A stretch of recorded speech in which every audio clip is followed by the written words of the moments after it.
이 팔자 매듭을 이용해서 이제 정상에서 하강을 할 때 로프 두 개를 연결시키는 방법이 있어요. 이것도 역시 마찬가지입니다. 자, 먼저 팔자 매듭을 한번 해줘요. 자, 이렇게 돼 있죠? 그럼 팔자가 됐죠? 자, 그러면 반대쪽 줄을 잡고 역으로 따라갑니다. 따라가죠? 그대로 역순으로 내려가는 거예요. 꼬이지 않게 줄을 그대로 따라가 주면은 마지막 로프 1 몸통이 나오겠죠? 자, 이렇게 되면 이제 팔자 매듭이 되는 거예요. 두 개가 연결된 거예요. 그 다음에 이제 마지막에는 항상 최대한 조여서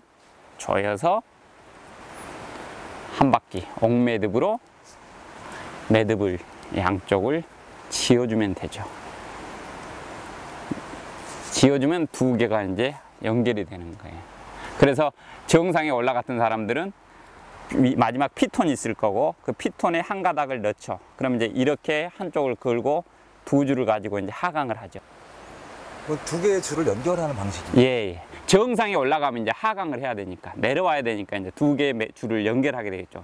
이 줄의 단점이 뭐냐 그러면은 그 거칠은 바위들 있죠. 거칠은 바위들 같은 경우 줄을 뺄 때 항상 바위에 이렇게 쓸리게 돼 있습니다. 바위를 따라서 이렇게 오면은 이 마디가 여기에 걸려요. 그래서 밑에서 줄을 뺄 때 잘 안 빠집니다. 그래서 지금은 이 방법을 쓰는 게 아니라 그냥 아주 단순하게 옥매듭만 써요. 근데 그 옥매듭을 썼을 때 사람들이 약간 심리적으로 되게 불안해 하는 이유가 매듭이 하나밖에 안 됐기 때문에 그런데 전혀 그 걱정 안 하셔도 돼요. 자, 그럼 옥매듭을 한번 해볼게요. 똑같이 두 개의 매듭을 연결할 때예요.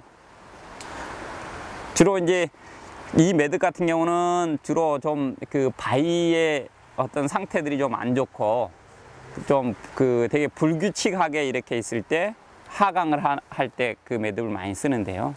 이 매듭을 할 때는 반드시 길이가 최하 20cm 이상이 남아야 돼요. 저는 약간 이제 좀 길게 빼는 상태인데 이 상태에서 간단하게 그냥 우리가 그냥 실 마지막에 끈 묶듯이 옥매듭을 하면 되는데, 자, 다시 한번 해볼게요. 그냥 원을 그린 상태에서 한 바퀴 몸통을 감아서 그대로 원을 빼주면 됩니다.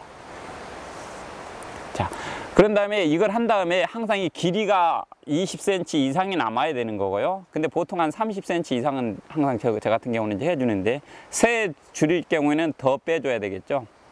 자, 그래서 묶은 다음에 항상 양쪽을 조여줘야 돼요. 양쪽을. 자, 양쪽을 조여줍니다.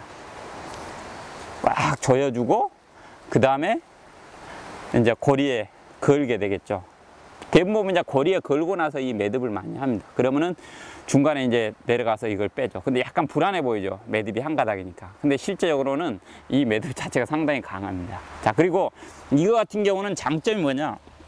자, 밑에서 이렇게 당길 때 매듭이 날 등을 타요. 그래서 로프와 로프가 이렇게 각을 줄여줍니다. 그래서 이 매듭이 걸리는 일은 없어요. 팔자 매듭 같은 경우는 꺾이는 부분에서는 분명히 이게 매듭이 걸리거든요.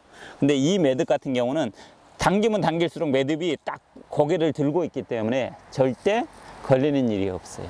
그래서 이제 이 여러 마디 등반을 하고 그럴 때는 항상 이 매듭으로 하강을 많이 합니다.